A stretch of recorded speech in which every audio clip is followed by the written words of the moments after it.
Buenas noches a todos los presentes. En esta oportunidad vamos a desarrollar la sesión número 11, correspondiente al curso de literatura. En esta oportunidad vamos a revisar uno de los temas pues, que a mí me generan más interés y quizás uno de los temas más importantes que estamos cubriendo en este curso, que es nada más ni nada menos que Miguel de Cervantes y el Quijote. Vamos a ver y a hablar sobre la vida de Miguel de Cervantes, sobre su obra y sobre el ingenioso hidalgo Don Quijote de la Mancha. Esto entendiendo que Miguel de Cervantes es autor de la narrativa barroca. Recordemos lo que hemos visto sobre el barroco anteriormente, como movimiento artístico literario que también se va a enmarcar en el Siglo de Oro. Entonces, Don Quijote, esta obra, va a ser revisada por nosotros de una manera, pues, una manera sucinta, somera, pero aún así, de una manera tal que podamos cubrir algunos elementos esenciales para entender o al menos comprender por qué el Quijote es tan apreciado por la crítica y por el público. Entonces, vamos a empezar. Primero quiero mostrarles un video sobre la vida de Miguel de Cervantes. Un momento, me acabo de acordar de algo. Que tengo que compartir el sonido de la computadora. Ahora sí. Creo que ya está. Estoy compartiendo el sonido de la computadora. Bueno, ahora sí. Y el destino se hubiese puesto en pie de guerra contra el creador del Quijote, el caballero andante, enviándole, al igual que a su héroe, una tribulación tras otra.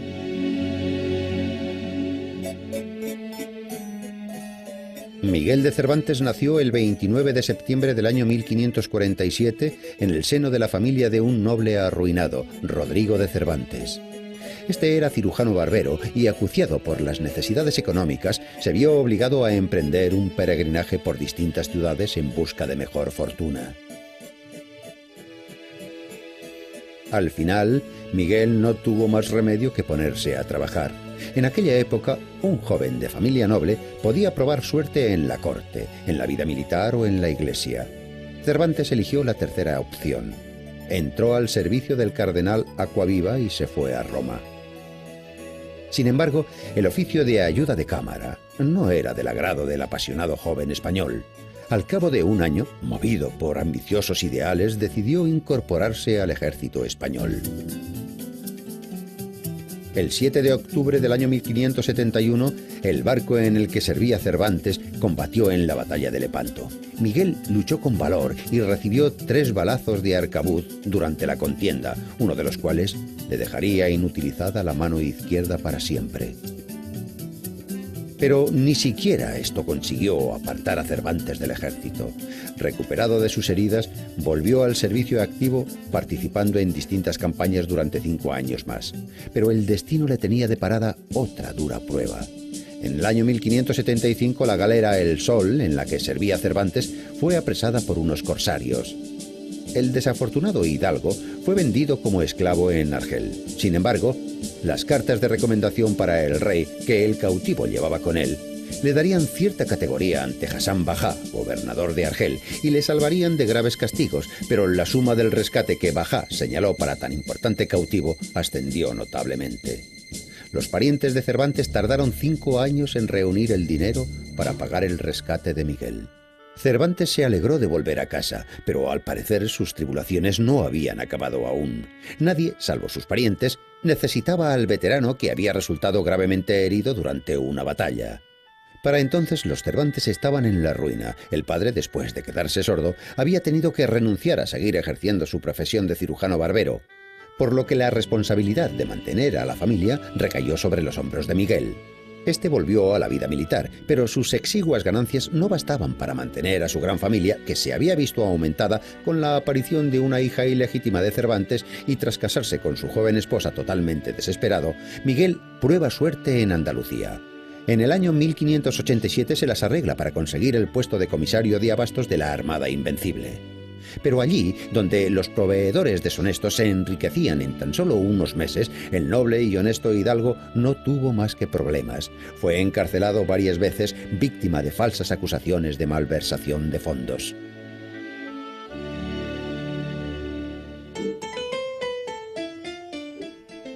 Durante uno de sus períodos de cautiverio, Cervantes empieza a escribir su obra más famosa, el ingenioso hidalgo Don Quijote de la Mancha, concebida como una parodia de las novelas de caballería. En aquel momento, Cervantes ya había escrito la novela La Galatea, varios dramas y más de 20 obras teatrales. Sin embargo, fue el relato de las aventuras de El Caballero de la Triste Figura el que inmortalizó a Cervantes. La novela, publicada en el año 1605, tuvo un éxito arrollador. Literalmente, el libro desapareció de las estanterías. Así, Don Quijote, el caballero andante, el noble soñador, el entusiasta de las novelas de caballería, el defensor de los necesitados, empezó a recorrer los caminos de la literatura mundial. Su nombre se hizo famoso y aparecieron numerosas variaciones sobre el tema de las aventuras del ingenioso hidalgo.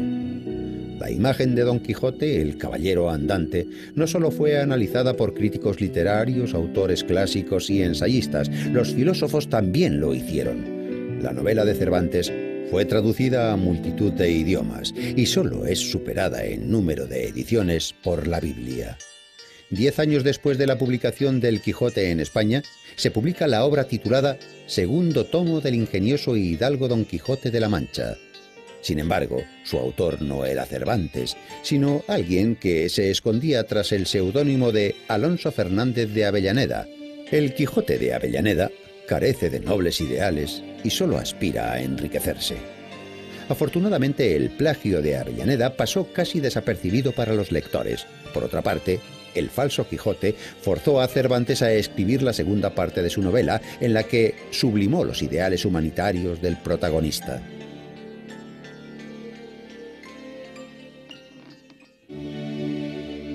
La publicación de los 2 volúmenes de El ingenioso hidalgo Don Quijote de la Mancha le reportó fama mundial, pero no hizo rico a Cervantes. El escritor pasó sus últimos años en Madrid, malviviendo en una bohardilla.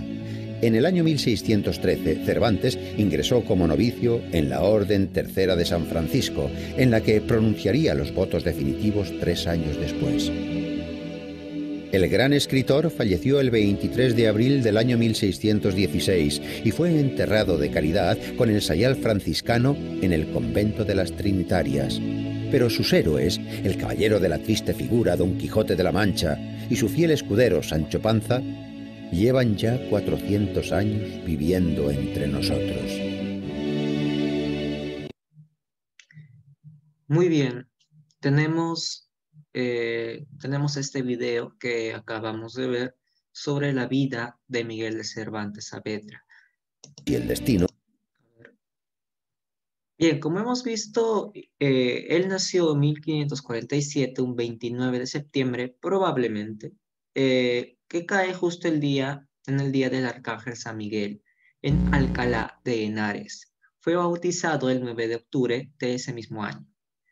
Él fue tercero de 5 hermanos, incluso se podría decir que de 7 hermanos, pero 2 murieron. Su padre fue Rodrigo de Cervantes, un noble arruinado que trabajaba como barbero cirujano. Su madre, una dama española, se llamaba Leonor de Cortinas. Él en su juventud no tuvo estudios universitarios como tales, pero sí tuvo educación. Su maestro de gramática fue Juan López de Hoyos, quien le posibilitó la publicación de su primer soneto, que era, si no estoy mal, en homenaje al fallecimiento de una condesa, de España. Su maestro de gramática, pues, le posibilitó el debut en términos anglosajones a la publicación literaria. Como hemos visto también en el video, Miguel de Cervantes, a ver, si quizás confundí Quijote con Cervantes y no me di cuenta, perdonen. Miguel de Cervantes fue un hombre que siempre estuvo penando económicamente. Siempre tuvo problemas con el dinero y no necesariamente porque lo despilfarraba, sino porque le faltaba el dinero. Mientras más adulto se hacía, más desesperada veía su situación porque pasaba de mantenerse a sí mismo a mantener a su familia. Él en su juventud trabaja como camarero en Roma. eh, También escoge la vía, pues, la vía eclesiástica y es elevado a cardenal en 1570. Él está en Roma, pues sí, él en Italia se hace soldado bajo el mando de Diego de Urbina, un general español. En este proceso, don Juan de Austria, hermanastro del rey Felipe II e hijo bastardo del anterior rey Carlos I, buscaba derrotar a la armada de los otomanos y estaba persiguiéndola hasta Lepanto, hasta las costas de Lepanto. Cervantes combatió en la batalla naval de Lepanto en 1571, donde en acción bélica un arcabuzado le inutilizó la mano izquierda. En realidad recibió 3 arcabuzados. 2 le cayeron en el pecho y 1 en la mano izquierda, que no le cortaron. O sea, un manco es aquel al que se le ha amputado la mano izquierda.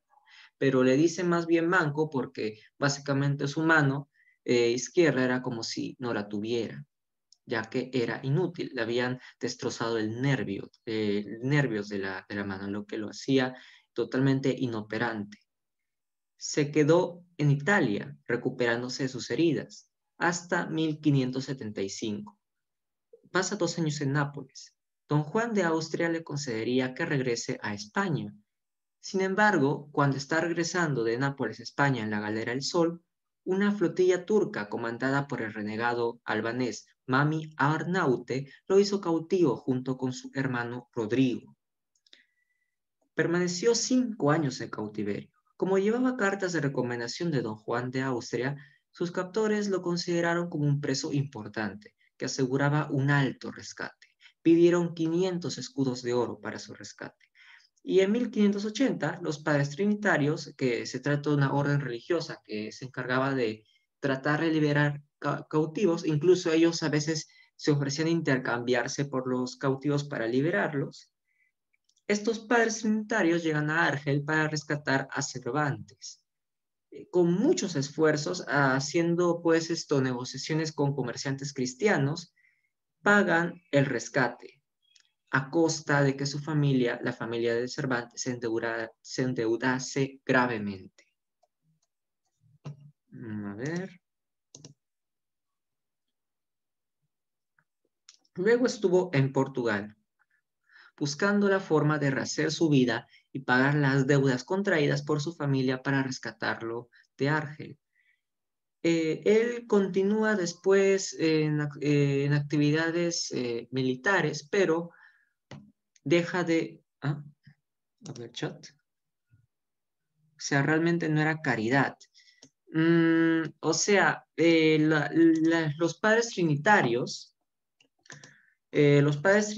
hacían esto, pues, por caridad en parte, porque, que si no estoy equivocado, uno de los padres que se estaba encargado de rescatar a Cervantes iba a dar 300 escudos de oro para su rescate, pero los captores pedían 500. Entonces, los 200 que restaban tuvo que pagarlo la familia a través de préstamos con comerciantes cristianos. Entonces, lo que originalmente podría ser considerado como caridad, terminó llevando una carga extra que al final endeudó a su familia. No sé si responde a tu pregunta. Ya entendí, gracias. Espero estar en lo correcto. A ver. Se casa. No estoy acá. Está en Portugal buscando la forma de rehacer su vida, pagar las deudas contraídas por su familia, cerca de 200 escudos de oro. Después regresa a España y solicita sin éxito un trabajo en las Indias, en las colonias españolas. Se casa en 1584 con doña Catalina de Palacios Salazar y Bosmedia, pero con Aya Villafranca de Rojas, una mujer casada. Con ella él tendría su única hija, Isabel Saavedra, antes de casarse con Catalina. O sea, ella nace también, la niña Isabel Saavedra nace en 1584. En 1585 publica en Alcalá de Henares La Galatea, su primera novela. Es una obra pastoril que no alcanzó mayor éxito comercial, pero que su autor tenía en tan alta estima que pensó en escribir una segunda parte que nunca se llegó a publicar. Algo que me olvidé de mencionar de doña Catalina de Palacios es que ella, poco antes de casarse con Cervantes, se queda huérfana de madre y entonces, ¿de madre? No, se queda huérfana en realidad, huérfana, y solamente tiene a su hermana. Y al mismo tiempo, bueno, al mismo tiempo no, y en el proceso, años después, Cervantes reconoce a esta hija bastarda, Isabel Saavedra, ya cuando está casado, y entonces se añade a la lista de personas que tiene que mantener. A su familia, a su esposa, y se añade esta hija. Y sigo. Ya en esta época decide desplazar la ocupación militar por la actividad literaria. Aunque si no se había hecho rico siendo soldado, siendo escritor tampoco le iría muy bien. Siempre estuvo luchando contra la pobreza. Se hizo comisario de la Real Hacienda. Desde 1594 se dedicó a recaudar impuestos, oficio que le trajo muchos problemas, incluso llevándolo a prisión en Sevilla. En su estadía en prisión engendró al Quijote, según el prólogo de la primera parte de su obra, de Don Quijote de la Mancha, si no mal recuerdo. Aunque no está claro si se refiere a que empezó a escribir ahí, o si solamente se le ocurrió, disculpen, o si solamente se le ocurrió la idea del Quijote. Como dramaturgo, entre tanto, se destacó en El Entremés, que es una obra de un acto representada entre la primera y segunda jornada de las comedias del teatro español. Este Entremés era como una especie de comerciales, para ponerlo en términos millennials, no sé. Estás viendo la tele y entre un programa y otro ves, no sé, si ves Cartoon Network, a veces puedes enterarte de que después, no sé, después de Ben 10 y antes de Hora de Aventura, pasa un dibujito de un perrito, no sé, ese perrito enojón que grita Vizcarra, y a ese perrito, por cierto es producción coreana, dura 2 minutos, ¿no? Ya, y algo así es un entremés. Es una comedia corta que se da entre otras dos comedias más grandes. O mejor dicho, no, estoy equivocado. Entre la primera y segunda jornada de una misma comedia. Algo así es el entremés.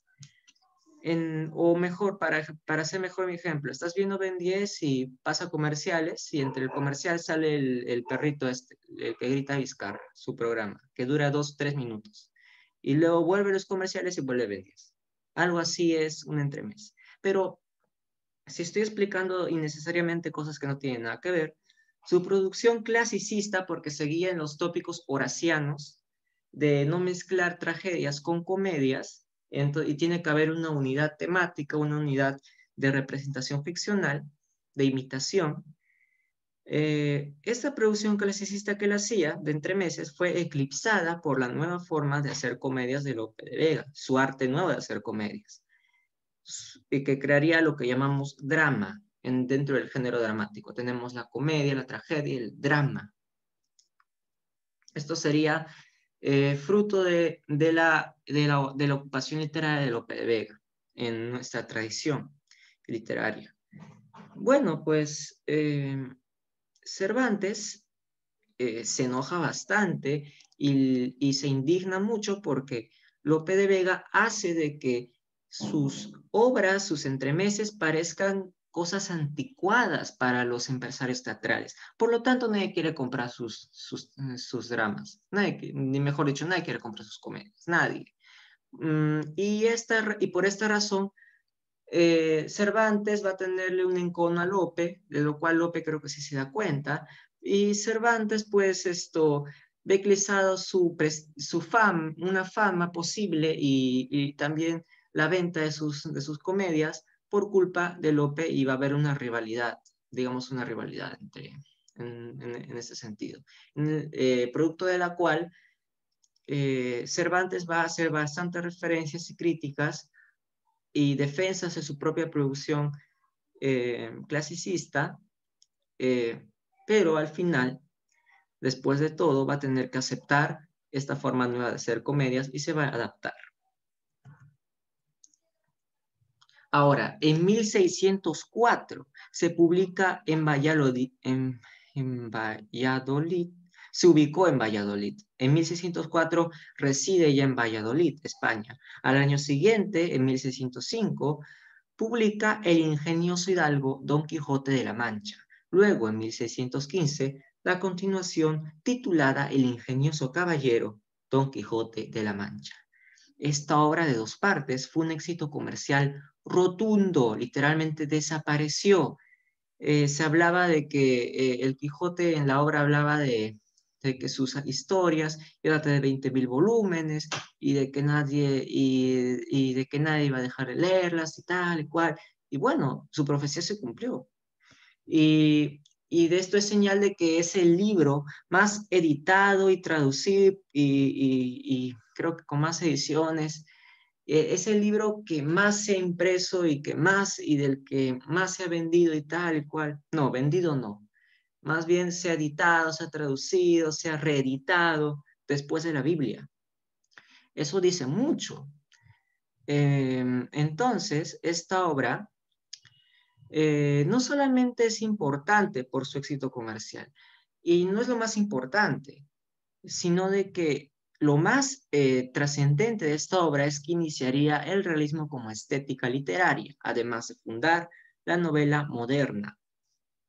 ¿Cómo entendemos esto de novela moderna? Para Bakhtin, el Quijote introduce una tendencia de la novela, que sería la novela moderna, que es polifónica, lo que consiste en combinar voces de varios personajes, los cuales representan cosmovisiones o ideas del mundo, que se enfrentan dialécticamente, tesis, antítesis, síntesis. Apareció en 1614, cuando Cervantes aún no terminaba la segunda parte del Quijote, el comúnmente conocido como Quijote de Avellaneda, o Quijote apócrifo, escrito bajo el seudónimo de Alonso Fernández de Avellaneda. Desde un primer momento se supo que no era la continuación original.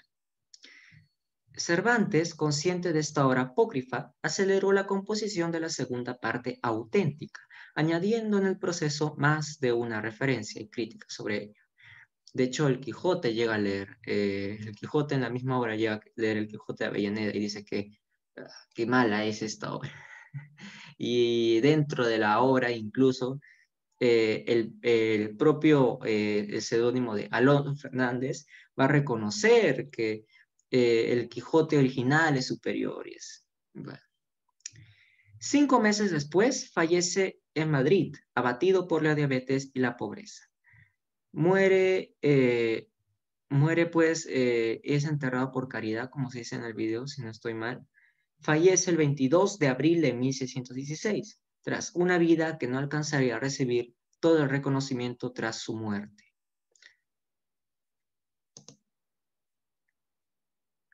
Y aquí tenemos un listado de toda su obra. A ver, ¿qué me mandan?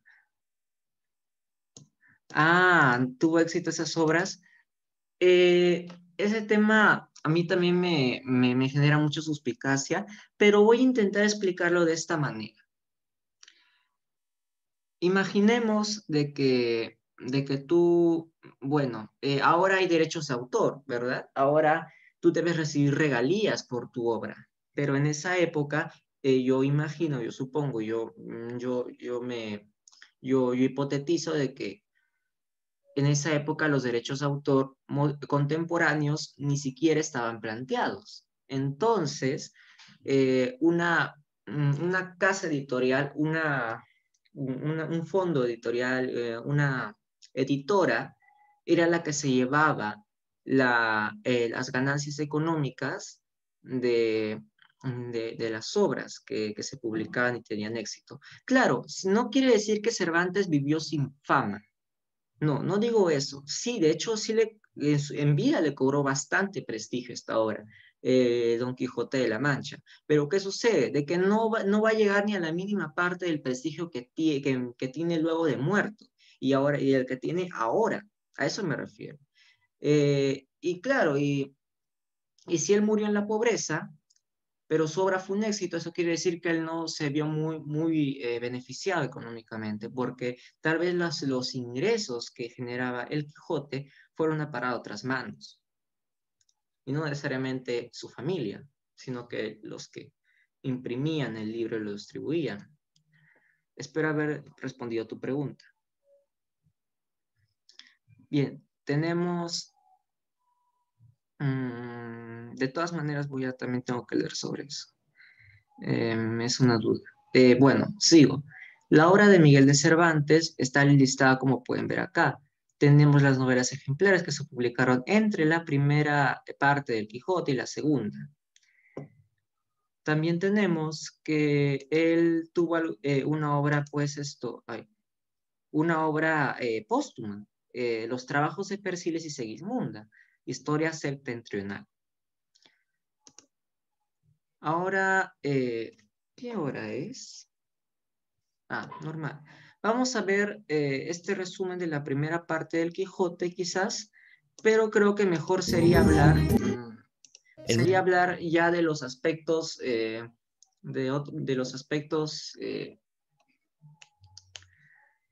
los comentarios sobre esta obra. ¿Está bien? Porque los videos de resumen de la primera y segunda parte me parecen muy importantes, sin embargo, al mismo tiempo me parece que el tiempo nos va a impedir ver estos videos de forma satisfactoria. De todos modos, lo voy a intentar. Empiezo. El Quijote es una novela escrita con la intención inicial de combatir la afición de entonces, que ya, por cierto, iba en plena decadencia, la lectura de libros de caballería. Sin embargo, trasciende la mera parodia. Presenta la España del siglo XVI, una España que está aún bastante arraigada en el feudalismo, exponiéndose ciudades como La Mancha, Castilla, Sierra Morena, El Toboso, Manzanares. Además, se presentan personajes provenientes de diferentes estratos sociales de España, desde duques, hidalgos, hijos de hacendados ricos, hasta pastores, labradores, delincuentes. Estilo barroco, rasgos muy elaborados, antinomias como el ser parecer, el loco cuerdo. Esto se ve claramente en los molinos de viento. Mezcla tres variantes que juntas conforman lo que se llama el estilo cervantino, lo que los manuales llaman estilo cervantino. El lenguaje narrativo del autor narrador, el lenguaje señorial de Don Quijote y el lenguaje coloquial y popular de Sancho Panza.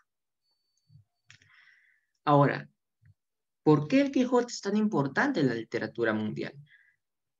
Es una pregunta que, si bien es muy importante, es bastante difícil de responder porque hay muchas razones y las razones son muy profundas. Y solo voy a intentar responder esto enlistando algunas razones de manera concisa. Su cualidad polifónica. Distintos personajes entrecruzan sus voces, representantes de confluencias e ideas, en enfrentamiento dialéctico. También su colocación del realismo como estética literaria en la novela moderna. La complejidad de sus personajes principales, el juego entre la realidad y la ficción, la parodia culminante de una tradición novelística, son algunas de las razones por las cuales el Quijote es tan importante en la literatura universal. Ahora, ¿cuál es el tema principal de esto ahora? Hemos estado viendo tema principal, tema secundario en las demás obras que hemos revisado. Eh, y aquí no va a ser la excepción. Pero vamos a decir de que hablar en este término genera algo de duda porque hay mucha discusión entre si el Quijote es realmente un idealista o si es otra cosa, si es un individualista anárquico o algo por el estilo. Pero vamos a decir de que el Quijote tiene como tema principal la lucha entre el idealismo y el materialismo. La heroicidad infructuosa de Don Quijote puede verse oculta para algunos lectores por las situaciones ridículas y la locura del personaje. El Quijote es una persona con altos ideales, es una persona que podría decir para su época moralmente muy correcta y nutrida bastante de sabiduría. Entonces, sus acciones y su estado, pues, de loco, que se cree caballero andante y que va por ahí buscando aventuras para enderezar tuertos y proteger a las viudas y salvar doncellas y cosas por el estilo, eh, es algo que te puede distraer de las cualidades positivas y sobre todo de las cualidades sublimes de Don Quijote. Él es una persona que pese a ser un loco, puede hacer cosas correctas, movido precisamente por su supuesta locura. Entonces, el Quijote es un loco que es superior a su locura. Porque no, porque una persona loca normalmente se pasa por el rábano la moral o la transgrede debido a sus trastornos psicológicos. Pero Don Quijote hace de su locura, forma su locura en base a ideales pues elevados. Aunque claro, esto no quiere decir de que cuando él se va a agarrar a porrazos con molinos quiere decir que esto sea heroico, no, no me refiero a eso, sino de que cuando protege a mujeres tomando decisiones, como va a pasar en el caso de la pastora Marcela, si no estoy mal, de esta pastora bellísima que no quiere estar con ningún hombre, que él se propone, él está de acuerdo con sus intenciones tras el discurso de esta mujer y, y decide pues servirla y protegerla, aunque no la vuelve a encontrar nunca más, al menos hasta donde yo recuerdo. El Quijote, pues como una persona que es capaz de liberar delincuentes por este ideal, que si bien no es el más válido, es totalmente comprensible y entendible, de que nadie puede ser privado de su libertad, haciendo trabajos forzados así por así, sino que sí, y bueno, y entre esas razones que se pueden deslizar, la principal para él es que la, lo principal para él es que si él ve a una persona siendo maltratada, no le importa que sea delincuente, no le importa que sea un criminal, si ve a alguien que está siendo maltratado y marginado, él, pues un desvalido, él lo va a proteger y no va a hacer caso a cuestiones pues ya que él considera añadiduras. Entonces, el Quijote es una persona que puedes estar de acuerdo con él o no, pero en lo que podemos estar de acuerdo es que este señor, Don Quijote, es una persona, eh, eh, pues de una cosmovisión, o mejor dicho, de unos ideales altos. Y bueno, y Sancho Panza, ¿qué podemos decir de Sancho Panza? Pues muchos pensarán de que por ser un labrador, él es pues, una persona bastante corriente, y sí, en parte sí lo es y bastante, pero él también es capaz de mostrar muestras de sabiduría y muestras pues, de audacia, quizás no, de sabiduría de viveza, de astucia, pues, de una capacidad para poder resolver problemas, para poder enarbolar discursos convincentes. Entonces Sancho Panza también es una persona que a su manera es sabio, pero sabio en el sentido de popular. Quijote es un sabio intelectual, ya pongámoslo así, porque él ha leído muchos libros, muchísimos. Entonces, el humano idealista concentra en los altos valores que vive su fantasía, porque hay gente que vive su fantasía y hay mucha gente en el poder que vive su fantasía, lamentablemente. Pero aquí estamos hablando de gente con altos valores, ¿está bien? No me voy a desviar más. El humano idealista, concentrado en los altos valores que vive la fantasía, su propia fantasía, es simbolizado por Don Quijote, que su nombre real es Alonso Quijano. Sancho Panza representa el materialismo, el sentido común, lo mundano y lo pragmático. Estos dos tipos humanos son universales, pues la fantasía y la realidad son dos campos con los que todos lidiamos en nuestras vidas. Los ideales y la realidad material, la realidad cruda y las formaciones elevadas de nuestra inteligencia son, son dos entidades que luchan en nuestras vidas. Imaginémonos pues que tenemos que enfrentar una situación que lo hacemos más a menudo de lo que pensamos, entre una cuestión moral y una cuestión pragmática, entre una cuestión pues corriente, de usanza pues práctica, pragmática, utilitaria y una cuestión pues idealista, de altas convicciones éticas. Eh, de ahí pues, no sé, se me ocurre ahorita este dilema del tren y de los prisioneros que están atados a las vías del tren, no sé si lo han escuchado, y si hay, y si hay y si hay una persona en un lado y 5 personas en otro, pero la única persona la persona que está sola es alguien creo importante en tu vida, o no sé, no sé, tu mamá o algo así. Estoy haciendo mi forma de ese dilema. Y el tren va a pasar, y tú a quién salvarías, y hay lucha, la realidad cruda, el utilitarismo, el pragmatismo, que no se va tanto a ideales, pues bastante abstractos, sino que es muy concreto, diría, pues yo salvo yo salvo la más cantidad de gente, así que se lo le dicen a uno. O en esta cuestión ideal, buscarías la forma bueno, pero si digamos, es mi madre, a mi madre no la puedo matar, así que por más gente que muera, mi mamá tiene que estar a salvo. Ya, quizás no sea el mejor ejemplo, pero estoy intentando hacer este contraste para que sea más evidente cómo estas situaciones universales del conflicto entre el idealismo y el materialismo, el pragmatismo, el utilitarismo, digamos, son tan importantes en nuestra vida, y como el Quijote las desarrolla en su culmen a través de Don Quijote y Sancho Panza, esta obra cobra una vida pues, imperecedera.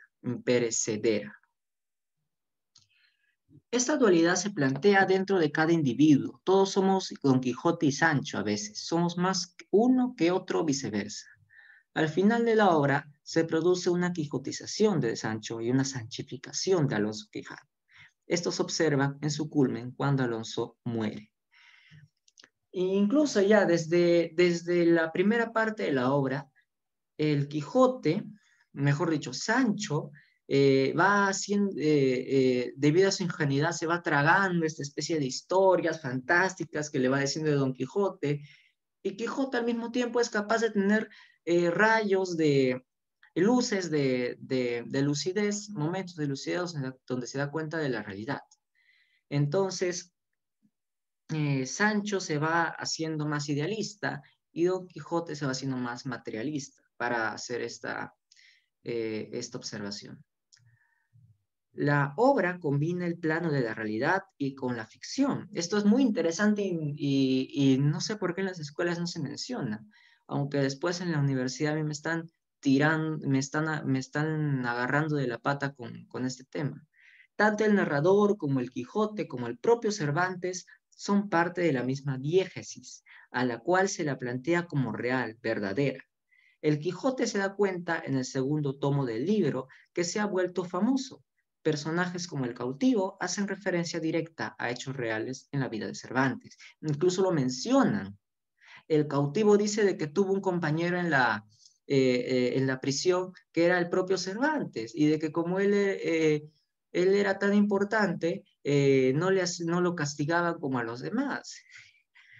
Y también tenemos que el Quijote de Avellaneda, como mencioné antes, es leído por el Quijote auténtico. Y el Quijote pues va a criticar la obra. Por lo tanto, el plano desde donde se emite, donde se codifica el mensaje, que sería la obra literaria, se combina con el propio mensaje. Y entonces se crean planos de realidad, mejor dicho, planos diegéticos. El primer plano del narrador, el segundo plano del Quijote, el tercer plano de las propias historias que se cuentan dentro del Quijote, que puede contar, no sé, que puede contar Sancho Panza en alguna oportunidad, puede contar una historia que nunca acaba.